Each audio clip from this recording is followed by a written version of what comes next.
Assalamualaikum warahmatullahi wabarakatuh. Bismillahirrahmanirrahim. Alhamdulillahil qawi sultanuh, al-wadihil burhanuh, al-mabsut fil wujud karamuhu wa ihsanuh.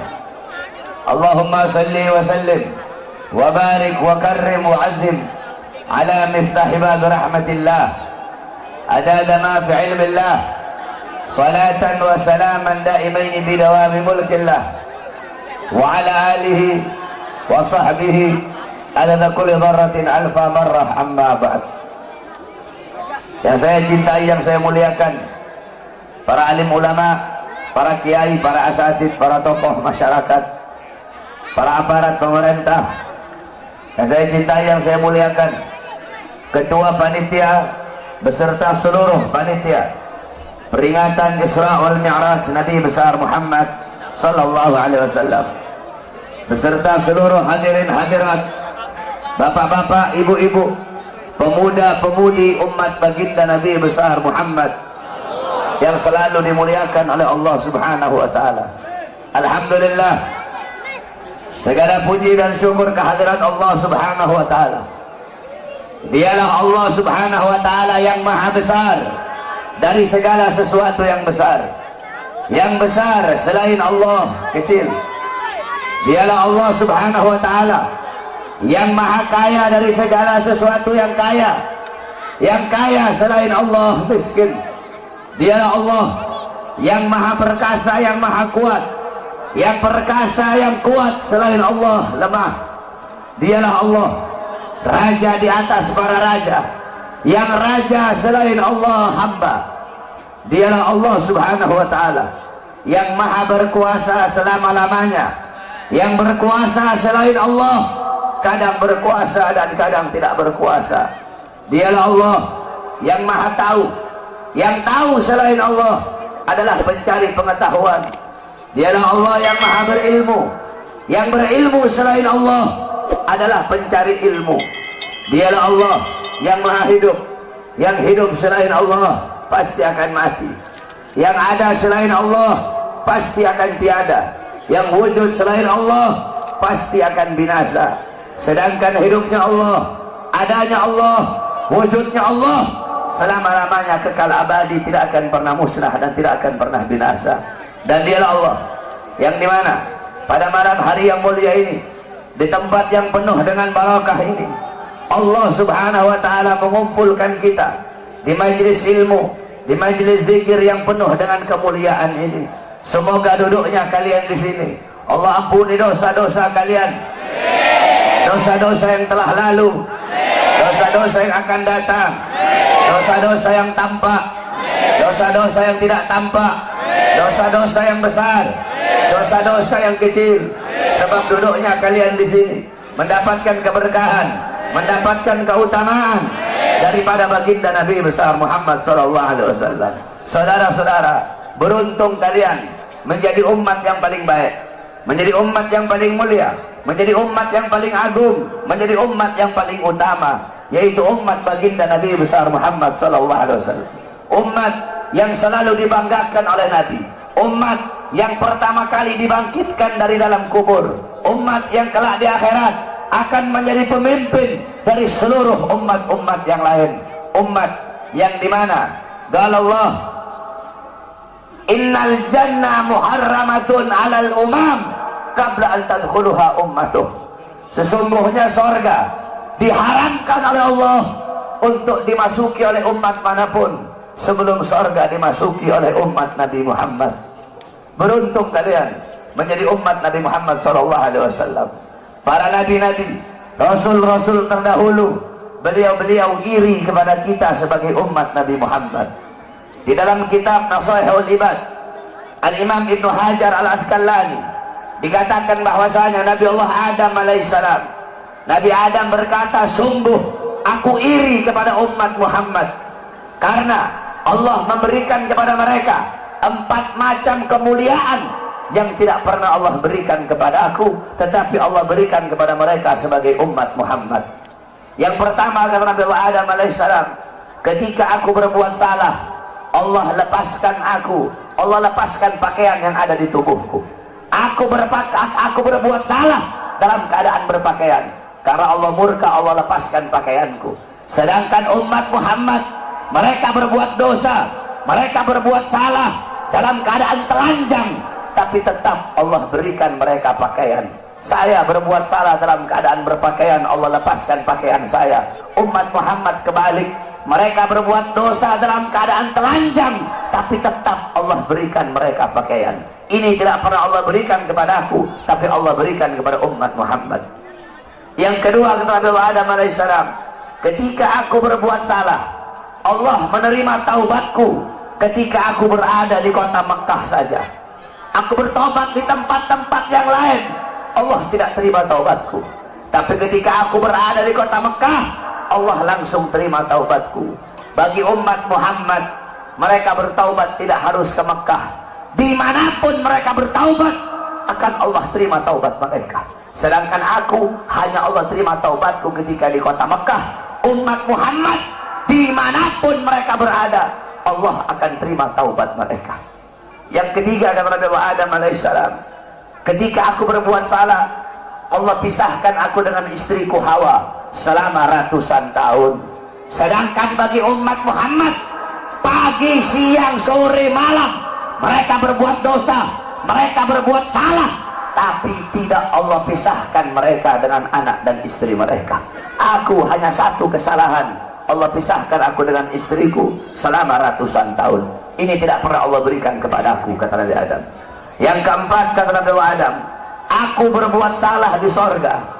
Karena Allah murka, Allah keluarkan aku ke dunia, Allah turunkan aku ke dunia. Umat Muhammad kebalik, mereka berbuat dosa di dunia, berbuat salah di dunia, tetapi kalau mereka meninggal husnul khatimah, Allah angkat, Allah masukkan mereka ke surga. Empat kemuliaan ini tidak pernah Allah berikan kepada aku, tetapi Allah berikan kepada umat Muhammad. Beruntung kita menjadi umat baginda Nabi besar Muhammad, umat yang selalu dirindukan oleh Nabi, umat yang dimana Rasul sallallahu alaihi wasallam, Nabi Muhammad sallallahu alaihi wasallam bersabda di dalam hadisnya, "Idza yushaku ahadukum bisyaukatin fi rijlih la'ajidu ala maha fi qalbi." Apa kata Nabi? Andaikan salah satu dari kalian, wahai umatku, ada yang kakinya tertusuk duri, maka pasti kalian merasakan sakit. Rasa sakit yang kalian rasakan, itu pun aku rasakan bahkan sampai ke dalam hatiku. Umat yang selalu dicintai oleh Nabi Muhammad, umat yang selalu diperdulikan oleh Nabi Muhammad. Sayyidatuna Aisyah radhiyallahu anha, beliau pernah melakukan suatu pekerjaan yang disenangi oleh Nabi, sehingga Nabi mengangkat tangan dan berdoa, Allahumma ighfir li Aisyah ma qaddamat wa ma akharat, ma adharat wa ma abtanat. Ya Allah, ampuni dosa-dosa Aisyah yang telah lalu, yang telah lalu, yang akan datang, yang tampak, yang tidak tampak. Ampuni dosa Aisyah ya Allah. Siti Aisyah loncat-loncat. Siti Aisyah sangat senang dengan doa Nabi Muhammad. Nabi berkata, wahai Aisyah, apakah kamu senang dengan doa seperti itu? Kata Siti Aisyah, siapa yang tidak senang didoakan manusia mulia sepertimu ya Rasulullah. Kata Nabi, wahai Aisyah, kalau kamu senang dengan doa seperti itu, ketahuilah doa seperti itulah yang setiap yang setiap saat, setiap pagi, siang, sore, malam, setiap waktu aku mintakan kepada Allah untuk umatku. Nabi Muhammad begitu peduli kepada kita sebagai umat. Beruntung kalian menjadi umat yang dimana qala Sayyidina Ali karamallahu wajhah, inna Rasulullah fi akhir nafsi haradat syafataihi marratain fa'algaitu sam'i fasami'tuhu yaqul ummati ummati faqbilah Rasulullah. Sayyidina Ali berkata, Nabi Muhammad pada saat detik-detik terakhir nafasnya, aku melihat bibir beliau menggerakkan dengan 2 kali gerakan. Aku dekatkan telingaku, aku mendengar beliau berkata, ummati ummati, umatku umatku, kata Nabi Muhammad SAW. Bahkan pada saat detik-detik terakhir nafasnya, Nabi Muhammad masih memikirkan kalian sebagai umat. Ketika itu Nabi Muhammad terbaring sakit di kamar yang biasa beliau tiduri di rumah Sayyidatuna Aisyah radhiyallahu anha. Allah berkata kepada Jibril, wahai Jibril, turun kamu, sampaikan kepada Muhammad, aku berikan kepada dia dua pilihan. Apakah dia akan memilih aku atau dia memilih kehidupan dunia? Kalau dia memilih kehidupan dunia, akan aku panjangkan umurnya. Tapi kalau dia memilih aku, sampaikan kepadanya, pada hari ini akan datang ajalnya. Turun Jibril membawa firman tersebut. Kemudian Jibril menyampaikan, ya Rasulullah, Allah memberikan kepada kamu dua pilihan. Apakah engkau memilih Allah atau memilih dunia? Kalau engkau memilih Allah, pada hari ini akan datang kematianmu. Kalau kamu memilih dunia, Allah panjangkan umurmu. Apa kata Nabi Muhammad? Wahai Jibril, sudah tentu aku lebih memilih Allah. Bagiku kehidupan sebenarnya bukan dunia. Kehidupan sebenarnya bagiku ketika ruhku berpindah menghadap Allah subhanahu wa ta'ala. Pergi Jibril membawa kabar tersebut. Kemudian Allah memanggil Israel. Wahai Israel, wahai pencabut nyawa, turunlah kamu ke dunia. Pasang muka yang paling bagus, pasang wajah yang paling bagus. Kamu akan mencabut nyawa makhluk yang paling mulia, yaitu Nabi Muhammad. Kamu cabut nyawa dia, itu pun kamu izin dulu kepada dia. Mau tidak dia dicabut nyawanya? Kalau dia mau kamu cabut, kalau dia tidak mau kamu kembali kepada aku.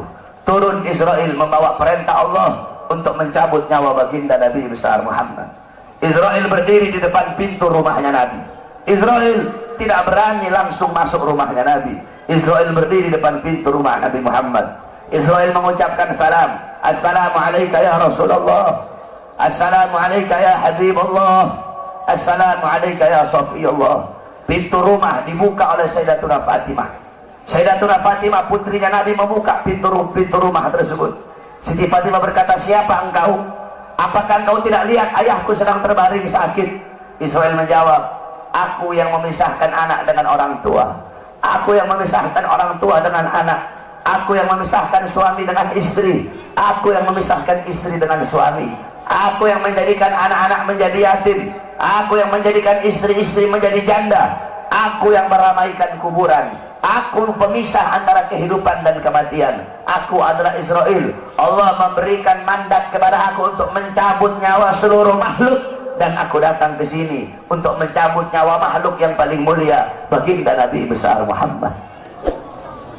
Siti Fatimah lari menangis. Siti Fatimah kembali ke pangkuan ayahnya. Siti Fatimah berkata, wahai ayahku, engkau akan wafat. Wahai ayahku, kau akan meninggal dunia. Israel sudah ada di depan ingin mencabut nyawamu ya Rasulullah. Rasulullah berkata, jangan kau bersedih wahai Fatimah. Wahai Fatimah, ketahuilah, setelah kematianku, engkau adalah manusia yang pertama kali akan menyusulku. Setelah kematianku nanti kelak, engkau adalah manusia yang pertama kali masuk surga setelah aku. Siti Fatimah mengusap air matanya. Datang Israel berdiri di hadapan Nabi Muhammad. Israel berkata, ya Rasulullah, dengan segala kerendahan hatiku, aku datang kemari untuk mencabut nyawamu atas perintah Allah.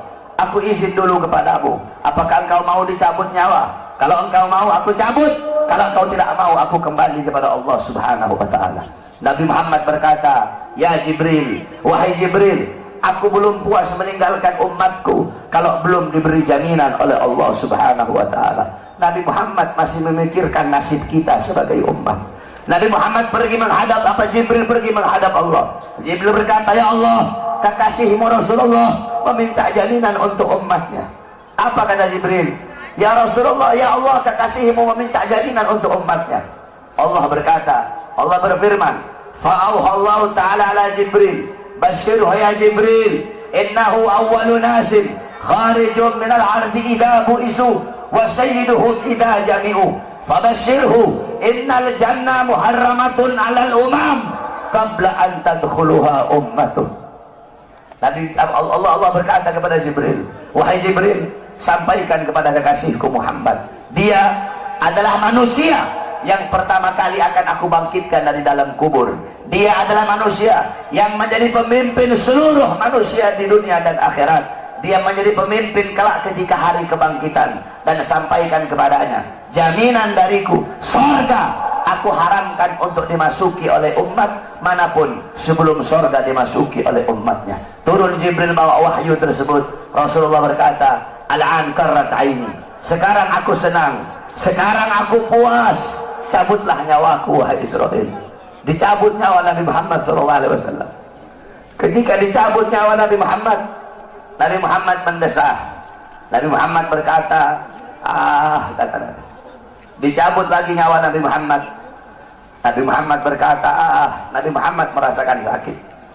Di sebelah kanannya Nabi ada sebuah cawan berisi air. Nabi Muhammad letakkan tangannya di cawan tersebut. Beliau usap air keringat yang keluar dari wajah beliau. Kemudian beliau berkata, wahai Israel, apakah seperti ini rasa sakit dicabut nyawa? Israel berkata, iya ya Rasulullah, seperti itulah rasa sakit dicabut nyawa. Nabi berkata, apakah rasa sakit seperti ini juga yang nanti bakal dialami oleh umatku? Apakah rasa sakit seperti ini yang nanti bakal umatku rasakan wahai Israel? Israel berkata, ya Rasulullah, rasa sakit seperti itulah yang nanti bakal dialami oleh umatmu. Rasa sakit seperti itulah yang nanti bakal dirasakan oleh umatmu. Mendengar itu Nabi Muhammad menangis. Nabi Muhammad mengangkat tangan. Doa terakhirnya Nabi Muhammad, harapan terakhirnya Nabi Muhammad, doa yang menutupi wafatnya Nabi Muhammad SAW. Beliau mengangkat tangan dan berdoa, Allahumma khaffif ala ummati fi sakaratil maut. Ya Allah, ringankanlah sakaratul maut umatku. Ya Allah, permudahkanlah sakaratul maut umatku. Aku nabi mereka, aku pemimpin mereka, aku penanggung jawab mereka ya Allah. Biar aku menanggung seluruh rasa sakit sakaratul maut umatku. Biar aku menanggung beban penderitaan rasa sakit mereka ya Allah. Umatku tidak akan kuat, mereka tidak akan sanggup ya Allah. Biar aku Muhammad menanggung rasa sakit sakaratul maut umatku. Apa yang telah kau lakukan untuk Nabi Muhammad? Apa yang telah kau korbankan untuk Nabi Muhammad? Nabi Muhammad berjuang untuk kalian. Nabi Muhammad menanggung rasa sakit sakaratul maut kalian. Karena begitu cinta beliau kepada kalian sebagai umat. Saya dan kalian, kita tidak bisa membalas jasa-jasa Nabi Muhammad SAW. Sekalipun kalian merangkak dari rumah kalian menuju kuburnya Nabi Muhammad, kalian tidak akan bisa membalas jasa-jasa Nabi Muhammad SAW. Oleh karena itu saudara-saudaraku sekalian, setelah Nabi Muhammad wafat, banyak para sahabat-sahabat yang tidak kuat hidup. Ada sahabat yang berdoa, ya Allah, cabut kedua mataku. Untuk apa lagi aku melihat? Nabi sudah wafat, cabut kedua mataku.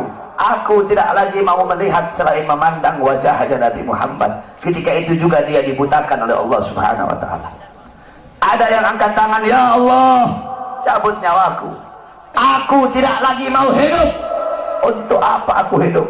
Nabi Muhammad sudah wafat, cabut nyawaku ya Allah. Ketika itu juga Allah cabut nyawanya. Kemudian ada seorang perempuan, ada seorang wanita, qalat li Aisyah, ya Aisyah, ikshif li qabrin Nabi. Wahai Aisyah, bukakan untukku kuburnya Nabi Muhammad. Dibuka kuburnya Nabi oleh Siti Aisyah. Masuk ini perempuan, fabakat hatta matat. Wanita ini menangis depan kuburnya Nabi sampai dia mati saat itu juga. Ketika itu banyak para sahabat yang tidak ada lagi gairah hidup. Sayyidina Abu Bakar As-Siddiq radhiyallahu anhu. Kamu tahu Sayyidina Abu Bakar? Sayyidina Abu Bakar seorang sahabat yang sangat dekat dengan Nabi Muhammad. Para ulama mengatakan Sayyidina Abu Bakar As-Siddiq beliau wafat dengan dua sebab. Sayyidina Abu Bakar meninggal gara-gara dua sebab. Pertama sebab dohir, kedua sebab batin. Sebab dohirnya apa? Karena beliau pernah dikasih makanan yang ada racunnya, dimakan oleh beliau. Racun itu lama-lama menggerogoti kesehatan beliau. Itu sebab dohir. Sebab batin beliau meninggal kenapa? Sebab batin beliau meninggal karena terlalu merindukan baginda Nabi besar Muhammad SAW. Istri beliau berkata, setiap kali Abu Bakar bangun dari tidur, pasti bantalnya beliau basah. Basah dengan apa? Basah dengan air mata kerinduan kepada baginda Nabi besar Muhammad. Kamu tahu, setelah Nabi Muhammad wafat, Sayyidina Abu Bakar As-Siddiq duduk kayak begini. Beliau duduk di pojokan sambil begini, sambil beliau bilang, andaikan Rasulullah ada di sampingku, andaikan Rasulullah ada di sisiku, sungguh aku merindukan sosok baginda Nabi besar Muhammad.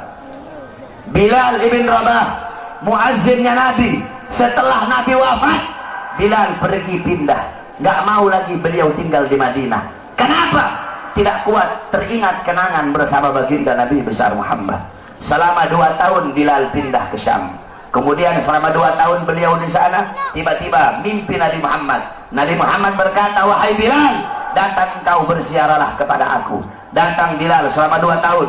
Bilal datang ziarah di kuburnya Nabi Muhammad. Ketika Bilal ziarah di kuburnya Nabi Muhammad sambil menangis, tiba-tiba datang Sayyidina Umar bin Khattab.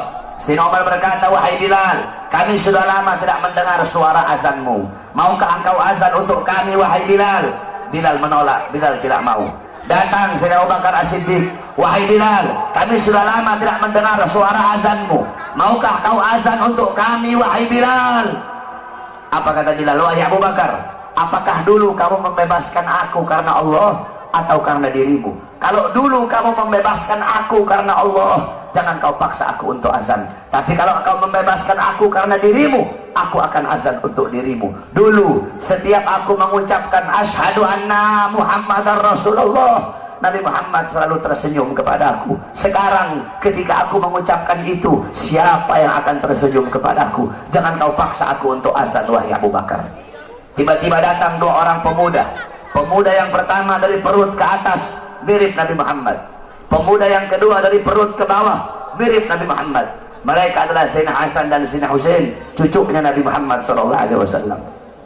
Sayyidina Hasan dan Sayyidina Husain berkata, wahai Bilal, maukah kau azan untuk kami sebagaimana kau azan untuk datuk kami baginda Nabi besar Muhammad? Bilal menangis. Apa kata Bilal?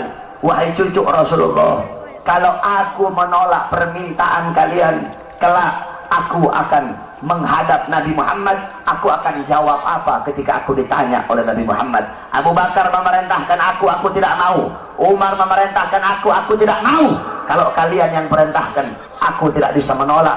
Karena kalau aku tolak, aku takut kelak di hadapan kakek kalian tidak bisa menjawab apa-apa. Aku takut tidak mendapatkan perhatian. Aku takut tidak mendapatkan syafaat dari kakek kalian. Naik Bilal di tempat yang biasa beliau azan. Bilal mengumandangkan azan. Allahu Akbar, Allahu Akbar, Allahu Akbar, Allahu Akbar. Kamu tahu penduduk Madinah ketika itu gempar. Mereka berkata, hal bu'isar Rasul, apakah Nabi diutus lagi? Apakah Nabi Muhammad hidup lagi? Kok Bilal mau azan? Apakah Nabi hidup lagi? Kenapa Bilal azan? Mungkin Nabi Muhammad hidup lagi. Yang punya toko menutup tokonya, yang di pasar mereka keluar dari pasar. Bilal melanjutkan azannya. Asyhadu an la ilaha illallah, asyhadu an la ilaha illallah. Wanita-wanita yang dipingit keluar dari rumahnya masing-masing. Mereka meneriakkan, hal bu'isar Rasul, apakah Nabi diutus lagi? Apakah Nabi hidup lagi? Sehingga Bilal mau azan. Begitu mereka merindukan sosok Nabi Muhammad.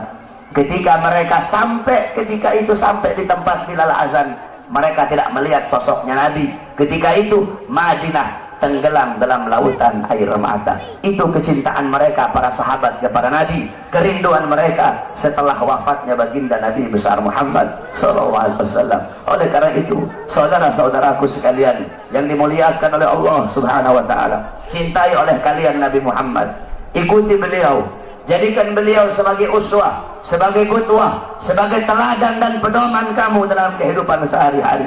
Ikuti sunnah-sunnah beliau.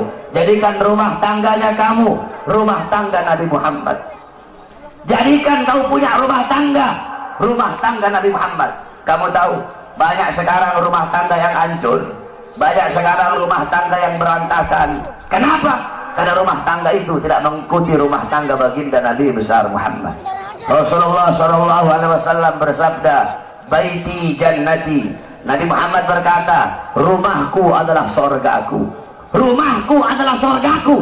bukan rumah yang mewah, bukan rumah yang megah, bukan rumah yang tingkat, bukan isi rumah itu perabotan-perabotan yang mahal, bukan suami yang kaya, bukan suami yang ganteng, bukan istri yang cantik, bukan anak-anak yang pintar dalam urusan dunia, bukan itu baiti jannati. Baiti jannati, rumahku, surgaku adalah suami yang taat kepada Allah, suami yang patuh kepada Allah, istri yang taat kepada Allah, istri yang patuh kepada Allah, anak-anak yang taat kepada Allah, anak-anak yang patuh kepada Allah, rumah tangga yang dihidupkan dengan salat, rumah tangga yang dihidupkan dengan Al-Quran, rumah tangga yang dihidupkan dengan sunnah-sunnah Nabi.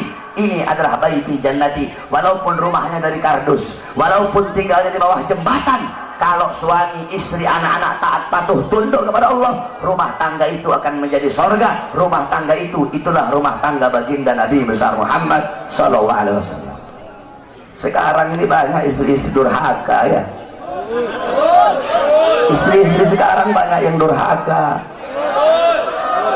Kalian ibu-ibu sebagai seorang istri harus jadi istri yang soleha, harus jadi istri yang taat kepada Allah, jadi istri yang taat kepada suami, harus ikhlas menerima kekurangan suami sebelum ikhlas menerima kelebihan suami.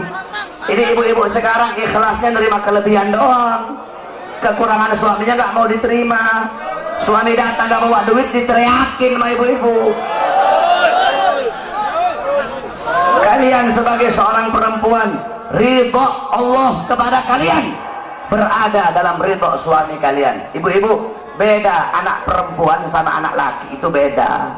Kalau anak laki-laki dia nikah, dia bukan milik istrinya, dia tetap milik bapak dan ibunya. Tapi kalau anak perempuan udah nikah, maka perempuan itu sepenuhnya milik suaminya. Makanya cari ridhonya suami. Ini kadang istri sekarang kurang ajar sama suami, kasar sama suami, caci maki suami. Nggak heran suami-suami jadi pada takut istri semua. Kalian sebagai seorang wanita ikhlas terima kekurangan suami kalian, sabar dalam ngurusi rumah tangga kalian. Soalnya ibu-ibu tahu, zaman sekarang ini kita kalau mau cari perempuan cantik banyak, mau cari perempuan kaya banyak, mau cari perempuan pintar banyak. Saya sehari 10 bisa saya dapat. Kalau cuma mau cari cantik doang, saudara-saudara. Yang susah perempuan yang ikhlas menerima kekurangan suaminya dan sabar di dalam mengurusi urusan rumah tangga. Kalian sebagai seorang istri, tempatkan kedudukan kalian di bawah kaki suami dan taruh suami kalian di atas kepala kalian. Rendahkan suara kalian di hadapan suami. Suara istri itu harus lebih rendah daripada suara suami. Ini ibu-ibu, suaminya A, ibu-ibunya A, jauh kemana-mana sama suara suami. Suaminya datang nggak bawa apa-apa, kasihan, habis jadi gojek jauh-jauh, kehujanan, kepanasan, berantem sama Ahok, pulang ke rumah nggak bawa apa-apa, dilempar panci suaminya. Udah gojek kemana-mana, ada yang jualan rokok, kasihan, di sana cari nafkah untuk ngasih makan anak bini. Datang ke rumah nggak bawa apa-apa, diomelin sama istri. Hargai keringat suami kalian yang jatuh untuk menafkahi kalian sebagai anak istri. Jadilah kalian seorang wanita yang nggak banyak ngeluh sama suami. Ibu-ibu tahu, ibu-ibu kalau banyak ngeluh sama suami, jangan heran kenapa rezekinya suami kamu mampet. Kenapa? Karena banyak istri-istri yang suka ngeluh. Jadi jangan banyak ngeluh, udah ikhlas aja. Suami mau datang bawa uang kayak nggak bawa uang kayak, ikhlas kamu, jangan ngeluh. Justru semakin ngeluh semakin mampet. Kamu doakan kamu punya suami, ya Allah semoga suami saya dikasih rezeki yang banyak, permudah rezeki suami saya. Jangan banyak ngeluh, nuntut ini nuntut itu, beli bedak harga 1 juta. Ibu-ibu tahu wanita-wanita yang ada di Hadramut? Ibu-ibu tahu Hadramut? Hadramut tempatnya Wali Songo. Wali Songo yang bawa Islam, para habaib itu asalnya dari Hadramut. Ibu-ibu mau tahu perempuan di sana kayak gimana? Wanita-wanita yang ada di sana, istri-istri yang ada di sana, Itu kalau beras habis, garam habis, susu habis, bawang habis, itu mereka nggak ngomong sama suaminya. Beras habis, mereka nggak ngomong begitu. Susu habis, nggak kayak ibu-ibu. Ibu-ibu, woi bang, beras habis bang, mana aja bang. Terus perempuan di sana kalau beras habis gimana? Kalau beras habis nih ibu-ibu tiru mereka nih. Kalau beras habis, itu karungnya mereka taruh di tempat yang mencolok. Kalau susu habis, kalengnya mereka taruh di tempat yang mencolok. Jadi nanti biar suaminya tahu sendiri, oh udah habis beras. Kalau ibu-ibu dapat suami yang ngerti. Kalau ibu-ibu dapat suami yang nggak ngerti, setahun nggak makan, itu beras udah habis tetap nggak bakal dia beli. Walaupun ibu taruh depan pintu, dia nggak tahu apa-apa. Jadi kalau dapat suami yang nggak ngerti, beras habis, ambil karungnya taruh di kepalanya, beras habis. Suaminya ngerti, taruh tuh karung beras di depan.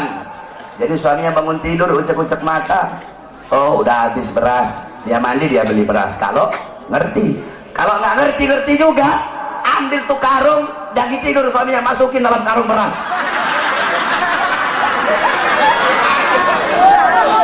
Itu wanita-wanita yang ada di sana. Kenapa? Karena mereka begitu menjaga perasaan suaminya.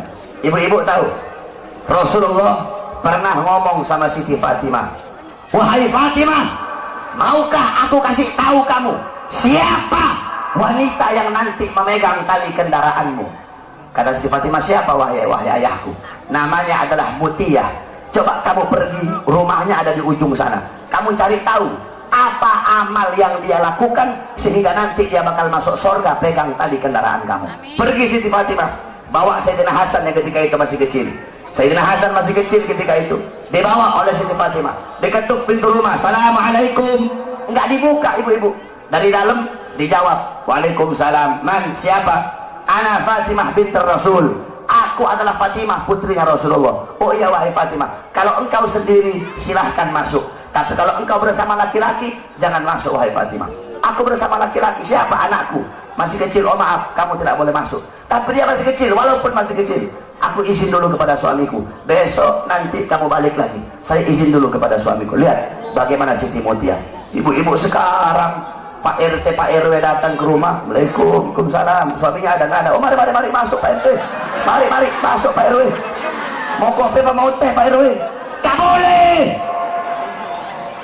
Mau yang datang presiden kalau belum izin kepada suami gak boleh, haram. Akhirnya apa? Besoknya datang. Nih ibu-ibu sabar ya, istri dulu nanti baru suami, sabar dulu, nanti gantian. Kalau mereka yang saya ini, kamu teriak-teriak kayak mereka nanti ya. Akhirnya apa ibu-ibu?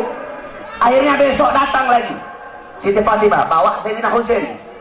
Ketika diketuk, assalamualaikum, waalaikumsalam. Man, Fatimah binti Rasul. Oh wahai Fatimah, kamu bersama siapa? Bersama Husain dan Hasan. Oh maaf, kalau Hasan udah dikasih izin, kalau Husain belum dikasih izin. Balik lagi besok, aku izin dulu kepada suamiku. Dia izin kepada suaminya, baru besoknya boleh masuk Siti Fatimah. Siti Fatimah lihat ini perempuan biasa-biasa aja, ahli ibadah bukan, ahli sholat bukan, ahli Quran bukan. Terus amal apa yang dia lakukan sehingga masuk surga? Nanti megang tali kendaraan Siti Fatimah. Padahal ini perempuan biasa-biasa saja. Tiba-tiba Siti Fatimah melihat ada 3 buah benda. Itu 3 buah benda sangat dikeramatkan, jadi sangat diagungkan sama Siti Mutia. 3 benda itu adalah cambuk, lap, sama gunting. Cambuk, lap, sama gunting. Siti Fatimah tanya, wahai Mutia, 3 buah benda ini untuk apa? Kok kayaknya kamu istimewakan ini 3 benda ini? Kata Siti Mutia, oh itu lap, ketika suamiku pulang cari nafkah, aku lapin seluruh keringatnya yang jatuh, aku lap. Karena keringat itulah yang jatuh untuk mencari nafkah, untuk menghidupi aku dan anak-anakku. Kira-kira ada istri di sini begitu? Tidak ada. Awas kamu sampai rumah dihantam sama istri kamu nanti. Ibu-ibu bisa begitu? Bisa nggak? Suaminya pulang habis dari gojek, terus digituin, bisa? Dilapin keringatnya. Tapi jangan pakai lap, pakai keset.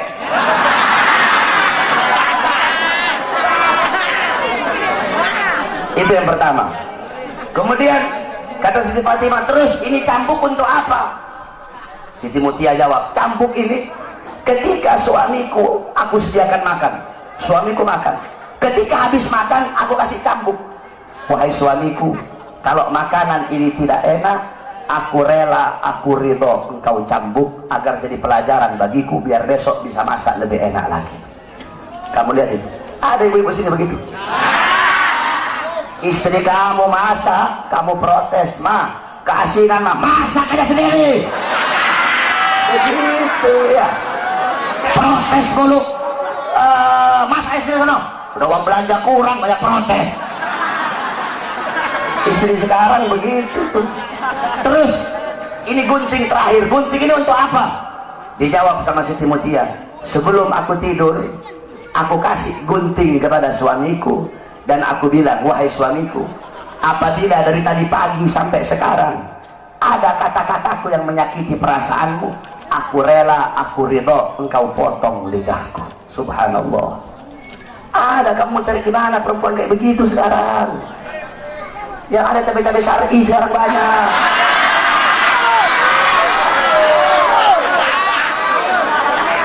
Istri kalian kira-kira kayak gitu nggak?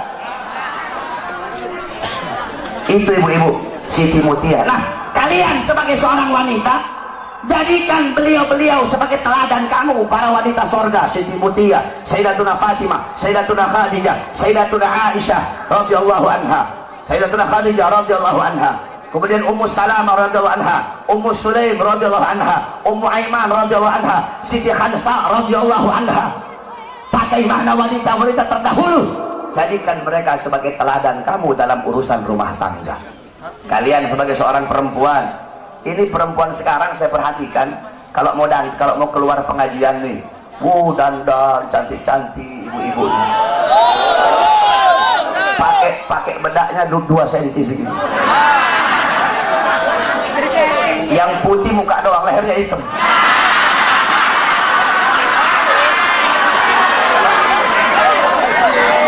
Kalau mau ke pengajian, dandan cantik-cantik. Mau pergi ke pasar, dandan cantik-cantik. Kalian sebagai seorang istri mempertontonkan kecantikan kalian untuk orang lain. Kalau mau keluar dandan cakep, acara Habib dandan cantik-cantik. Di dalam rumah mukanya kayak setan depan suami. Kalau kalian mau keluar, pakai wangi-wangian, biar orang tertarik kepada kalian. Dalam rumah bau curut. Ini istri sekarang begitu tuh. Tak boleh ibu-ibu. Dandan kalian untuk suami kalian. Ibu-ibu tahu, perempuan-perempuan dulu itu mereka sampai mau tidur itu dandan. Biar kenapa? Biar bangun tidur cakep, rapi, suaminya lihat. Ini suaminya bangun tidur melihat istrinya tidur, Allah udah kayak gerantung begitu, rambutnya berantakan, kelihatan jeleknya. Oleh karena itu dandan kalian untuk suami kalian. Pertontonkan, percantikkan diri kalian itu di hadapan suami, bukan untuk orang lain. Jadikan beliau-beliau sebagai teladan kamu. Kemudian kalian sebagai seorang istri, kalian adalah muallimah, muaddibah, mudarrisah, pendidik, pengajar pertama bagi putra putri kalian. Bagus atau buruknya seorang anak tergantung daripada ibunya. Kenapa? Makanya Allah bilang di Al-Quran, hirsul lakum, perempuan-perempuan kalian adalah ladang bagi kalian. Kalian para laki-laki yang bercocok tanam, istri-istri kalian adalah ladang. Kalau kalian bercocok tanam di ladang yang baik, hasilnya bakal baik. Kalau kalian bercocok tanam di ladang yang kering kerontang, maka hasilnya bakal rusak. Nah, bejat atau tidaknya anak-anak kalian tergantung daripada istri-istri kalian. Oleh karena itu, seorang ibu, seorang istri harus bisa menjadi ibu yang baik bagi anak-anaknya. Ibu-ibu tahu, dulu di Hadramut, Al-Habib Ahmad bin Hasan Al-Abbas, beliau bilang, saya pernah menemukan catatan tangan seorang wanita dari Qabilah Al-Amudi. Itu wanita tulis dengan tangannya syarah kitab Minhaj Al-Imam Subki. Itu ada 6 jilid. Itu wanita tulis pakai tangannya, ada 6 jilid. Di akhir tulisan wanita itu bilang, tolong dikasih uzur, tolong kasih maaf kalau ada kata-kata yang salah dalam penulisan ini, karena aku menulis ini kitab dalam keadaan menyusui anak-anakku. Subhanallah. Coba kamu bayangkan, itu perempuan nulis kitab, nyusuin anaknya sambil ngarang kitab, sambil nulis kitab. Gak heran orang-orang di sana besar anak-anaknya ngarang kitab. Kenapa? Karena masih kecil ibunya nyusuin sambil bikin kitab. Ibu-ibu sekarang nyusuin anak sambil dengar dangdut. Akhirnya anaknya besar jadi tukang dangdut anak kamu. Perhatikan, kau punya anak-anak, jadilah kalian ibu yang baik bagi anak-anak kalian. Nah, terus kalian sebagai suami, kalian ngarep, Beb, saya pengen punya istri seperti Siti Khadijah, Beb, saya pengen punya istri seperti Siti Aisyah, Beb, saya pengen punya istri seperti Siti Mutia. Kamu suami pengen punya istri seperti Siti Khadijah, maka kamu harus bisa menjadi sosok Nabi Muhammad. Kamu pengen punya istri seperti Siti Fatimah, maka kamu harus bisa menjadi sosok Sayyidina Ali. Pengen punya istri kayak Siti Khadijah, kelakuan kamu kayak Fir'aun. Bagaimana kamu mau dapat istri kayak Siti Khadijah? Kelakuan kamu kayak binatang, kelakuan kamu kayak Fir'aun, kelakuan kamu kayak setan sebagai suami. Terus kamu ngarep punya istri seperti Siti Khadijah. Mereka para istri adalah makmum, kalian adalah seorang imam. Baik buruknya istri tergantung dari kalian sebagai seorang imam. Ya ibu-ibu ya. Jadi bagus rusaknya anak tergantung dari seorang istri. Bagus rusaknya istri tergantung dari seorang suami. Makanya kalian didik istri-istri kalian. Kenapa saya ngomong istri-istri? Sebab kan dalam Islam boleh 2, 3, 4. Makanya saya ngomong istri-istri. Jangan mengharamkan sesuatu yang dihalalkan oleh Allah Subhanahu wa taala. Nah, terus apa namanya tadi?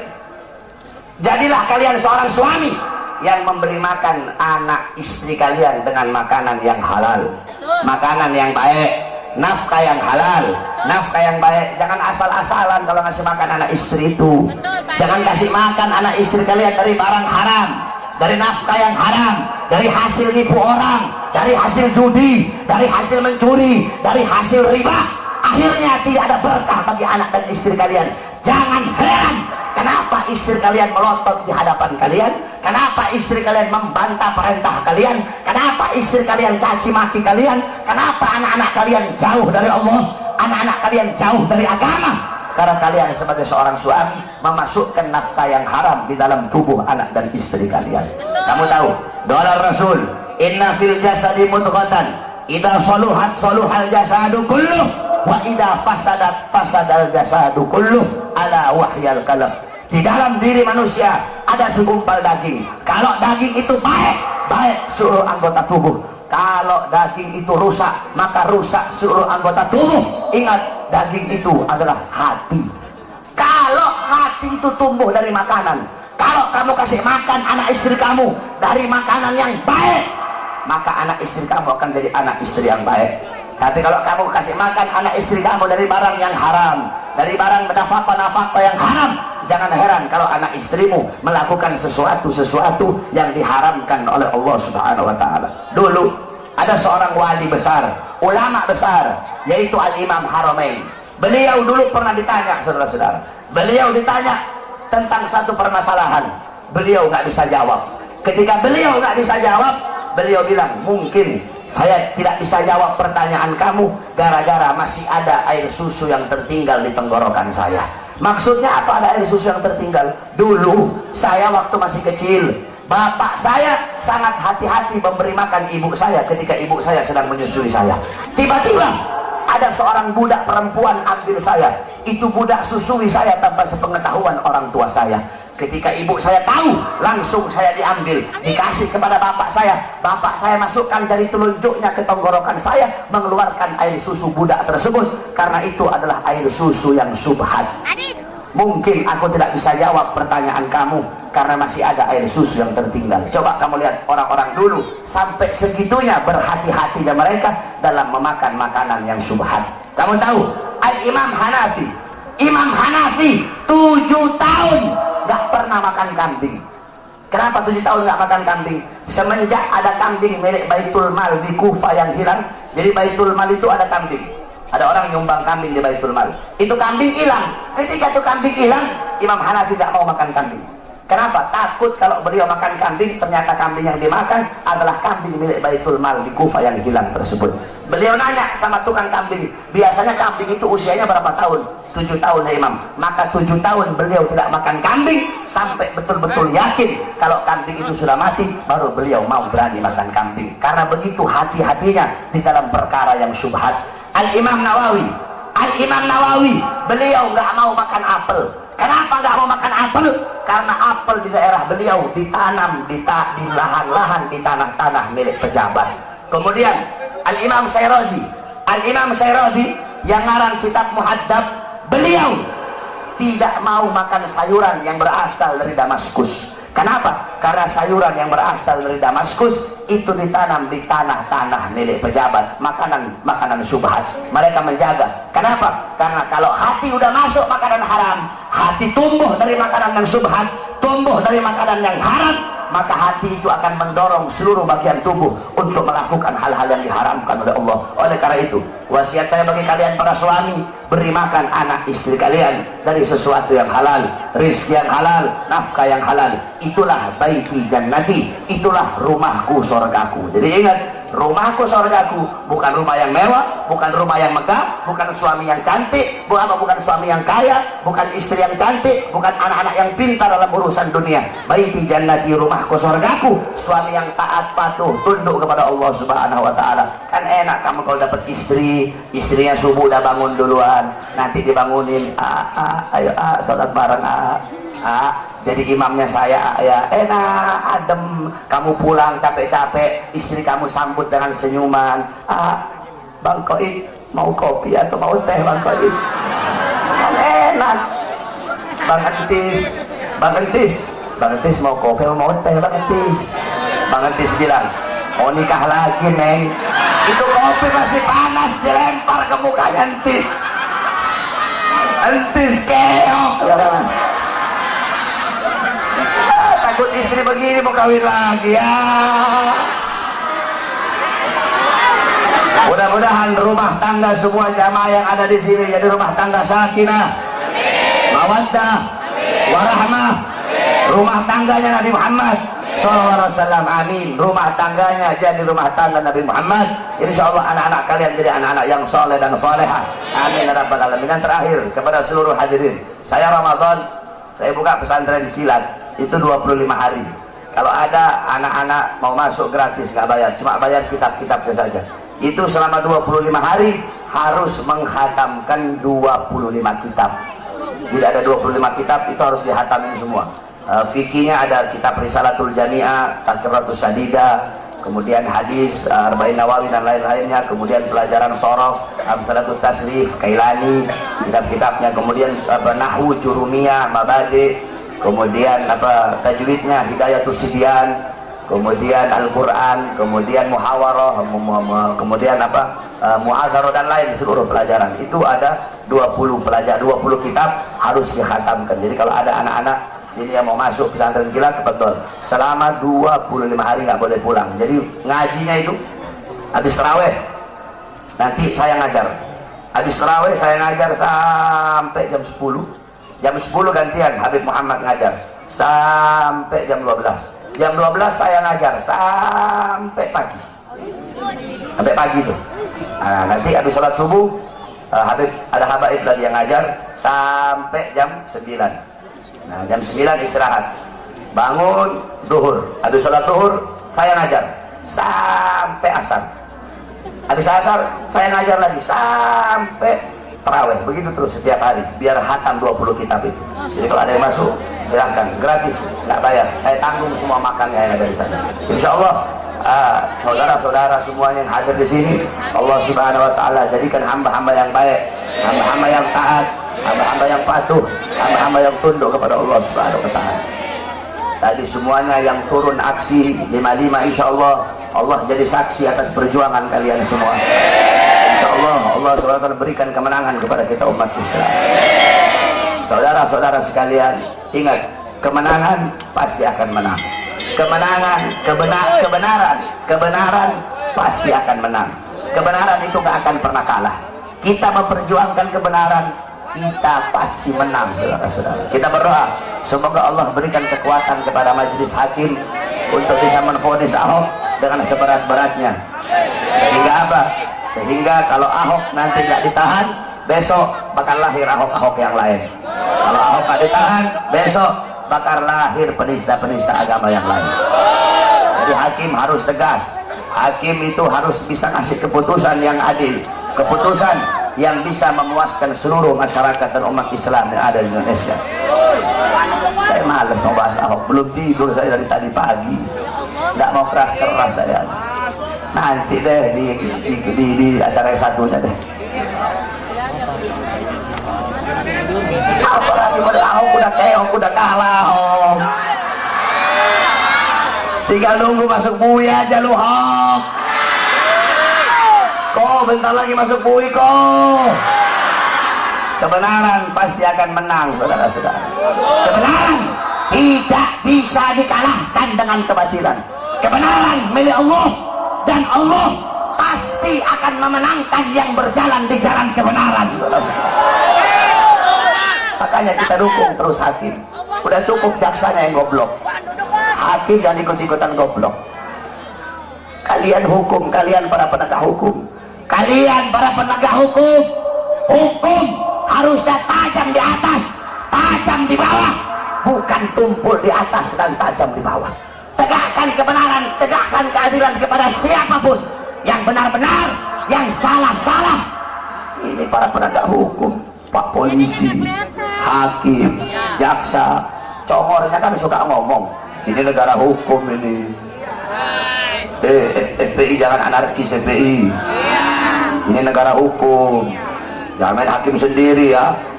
Negara hukum ini. Congor kalian ngomong negara hukum. Tapi justru kalian yang mengkhianati dan menodai hukum itu sendiri. Cukup sudah, kami demo berkali-kali. Insya Allah demo tadi kita itu, insya Allah Allah lihat dan Allah berikan kekuatan kepada hati. Kita masih percayakan, tadi demo damai, kita masih percayakan kepada hakim. Untung tadi saya nggak orasi. Kalau saya orasi tadi bahaya kalau saya pegang mic. Makanya jangan sampai deh saya orasi. Kalau saya udah orasi, udah nggak ada kata lain. Serbu, nggak boleh. Kita harus tunggu komando dari Al-Imam Al-Habib Rizik bin Hussein Syihab. Makanya saya nggak mau orasi, nggak mau pegang mic, takut saya. Kalau udah pegang mic, ngeliat polisi, oh, serbu begitu.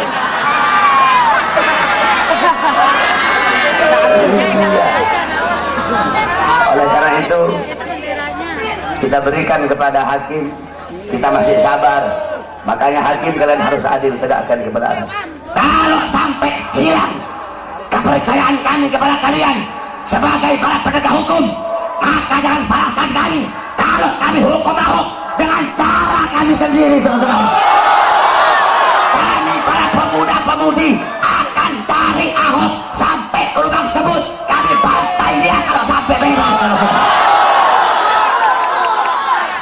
Musuh kita bukan polisi, musuh kita bukan tentara, musuh kita bukan presiden, musuh kita bukan Cina, musuh kita bukan Kristen, musuh kita bukan Buddha, musuh kita bukan Hindu, musuh kita Ahok, penista agama, Ahok, penista Quran.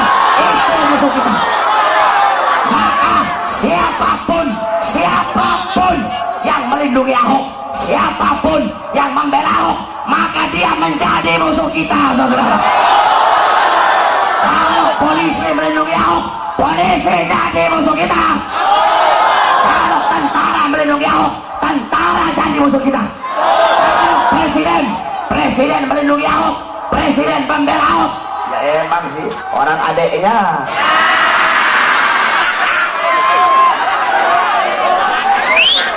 Adeknya nyusunya kan bareng-bareng sama banteng.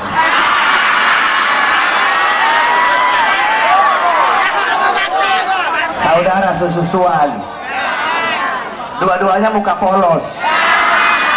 Muka polos otak iblis. Banyak di sini muka polos otaknya iblis nih. Mukanya polos, otaknya otak bangsat. Kalau presiden melindungi Ahok, membela Ahok, presiden jadi musuh rakyat. Presiden jadi musuh kita umat Islam.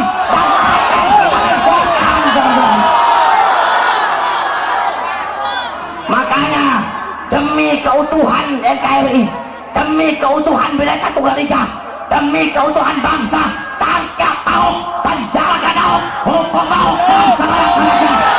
Allahu Akbar. Allahu Akbar. Allahu Akbar. Kita umat Islam tidak cari musuh, tapi kalau musuh datang haram bagi kita untuk lari saja.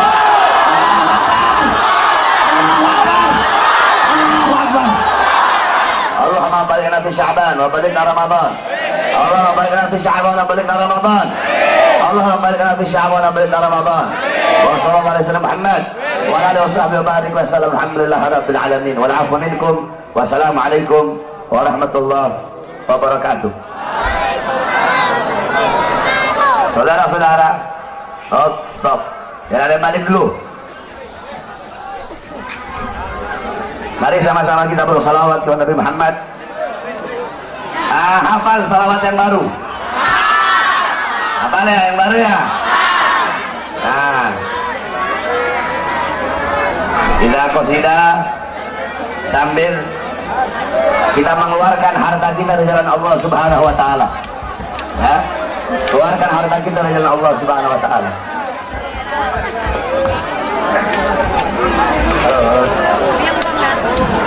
Prajurit pembela Rasulullah, bangkitlah untuk agama, bangkitlah untuk negara, satukan hati, satukan jiwa. Musuh di depan mata, lawan dia sampai berdarah, berdarah untuk agama dan negara.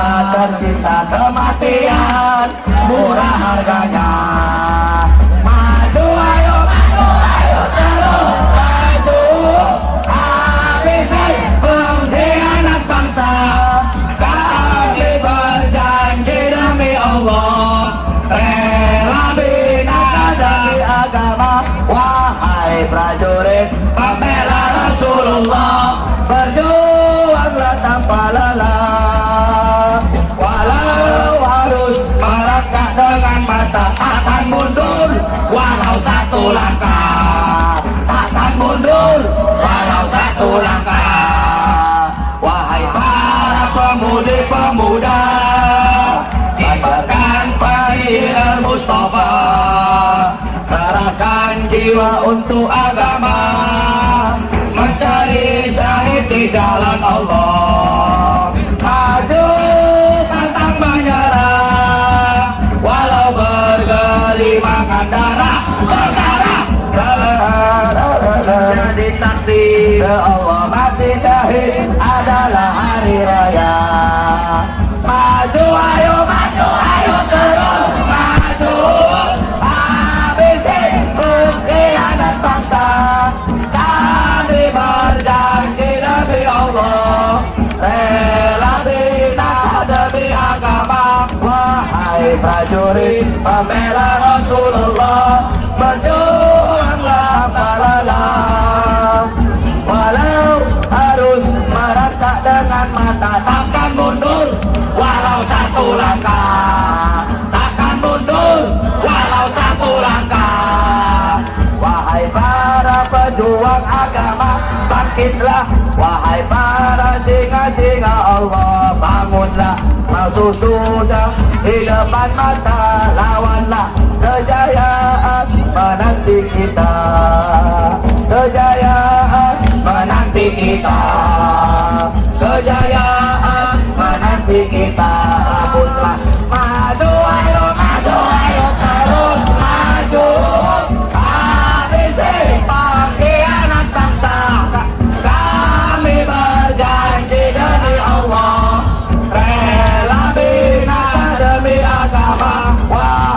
prajurit pembela Rasulullah, berjuanglah tanpa lelah.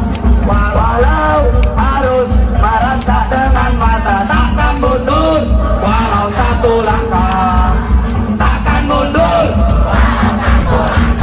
Allahu Akbar, Allahu Akbar. Semoga Allah berikan panjang umur kepada guru kita Al-Habib Rizik bin Husain bin Syihab. Semoga Allah panjangkan umur beliau. Semoga beliau pulang dari umrah ke Indonesia dalam keadaan selamat.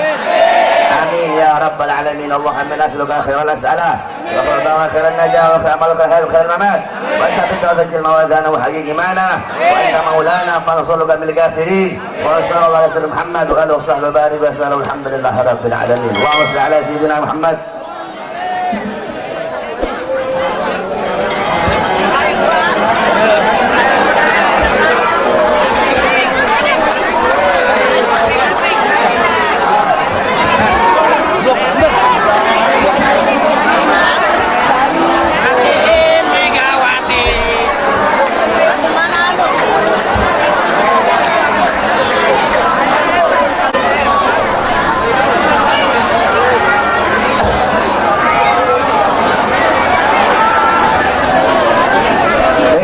Acara telah sama-sama kita laksanakan.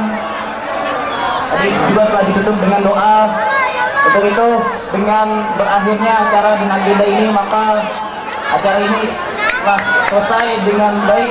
Kami selaku panitia memohon maaf sebesar-besarnya jika ada kekurangan. Wallahul muwaffiq ila aqwamit thoriq. Hasbunallah wa ni'mal wakil, ni'mal maula wa ni'mal nasir. Nasrullah wa fathun thoriq. Assalamualaikum warahmatullahi ta'ala wabarakatuh. La ilaha illallah.